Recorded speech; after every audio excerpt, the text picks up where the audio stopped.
Tinawag ni Pangulong Bongbong Marcos na kasinungalingan ang sinabi ni dating Pangulong Rodrigo Duterte na may mga blanko sa 2025 national budget.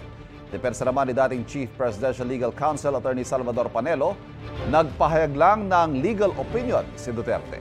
Narito ang aking unang balita. Ito yung mga blanko.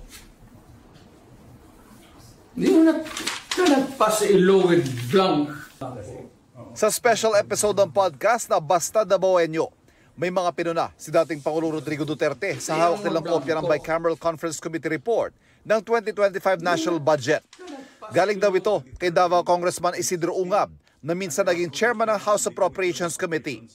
Puna ni Ungab, 13 pahina sa Bicam report ng 2025 budget ang may mga blanko sa halaga ng nakalaang pondo. Karamihan daw sa mga may blanko nasa pondo ng Department of Agriculture.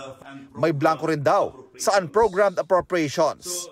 Ang Bicam report ang resulta ng pagtutugma ng magkaibang bersyon ng Kamara at Senado ng panukalang national budget. Niraratify ang Bicam report ng Kamara at Senado saka isusumite sa Pangulo para mapirmahan. Kapag napirmahan ang General Appropriations Bill o GAB, magiging General Appropriations Act o GAA. So the House and the Senate ratified defective Bicam report. In other words, apektado yung ating GAA. Para ka nag-issue ng check kanya ng blanco to. Ano yung sabihin?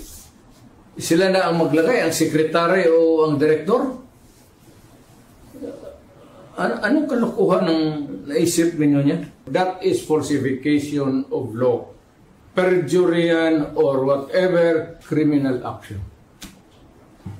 You can all go to jail for that. Sagot dito ni Pangulong Bongbong Marcos. He's lying. He's a president. He knows that you cannot pass a GAA without with a blank. He's lying. He's lying because he knows perfectly well that that doesn't ever happen. Si Executive Secretary Lucas Bersamin, tinawag na fake news ang mga pahayag na pinirmahan ni Pangulong Bongbong Marcos ang budget na may mga blanko. Malisyoso at kriminal anya ang pagpapakalat ng ganito mga pahayag. Wala raw bahagi ng 2025 national budget na hindi binusisi bago ito pinirmahan ng Pangulo. Sa kasaysayan ng buong Pilipinas, hindi pinapayagan na magkaroon ng item ang GAA nang hindi nakalagay kung ano yung project at saka ano yung gastos, ano yung pondo. So, it's a lie. Ayon din sa DBM, sa ilalim ng saligang batas, ang General Appropriations Bill o GAB at hindi ang Bicam report ang isinusumite sa Pangulo para pirmahan o i-veto. Ang bill na inihain sa Pangulo, kompletong dokumento raw, walang blanko o nawawalang detalye.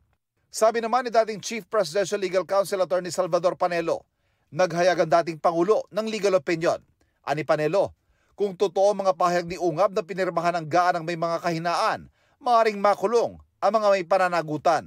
Tanong naman ni Ungab, kung may blankong item sa Bicam report na pinalabasihan ng mga numero nakalagay sa General Appropriations Act, paanong nakompleto ang GAA? Bakit daw pumirma ang mga miyembro ng Bicam sa anyay depektibong report? Bakit daw ito niratify ng Kongreso? At bakit daw pinirmahan ng Pangulo? Posible raw sumama si Ungab sa mga petitioner na hihilingin sa Korte Suprema na ideklarang invalid at unconstitutional ang 2025 budget. Sa ngayon, inihahanda na raw ng mga abogado ang isasampang reklamo tungkol dito. Nauna na lang sinabi ng Malacanang na kumpiyansa sila sa naisabata sa GAA, pero hindi naman daw nila mapipigilan kung may kumwestiyon ito sa Korte Suprema. Ito ang unang balita. Ivan Merina para sa GMA Integrated News. Kapuso, huwag magpapahuli sa latest news and updates. Mag-iuna ka sa balita at mag-subscribe sa YouTube channel ng GMA Integrated News.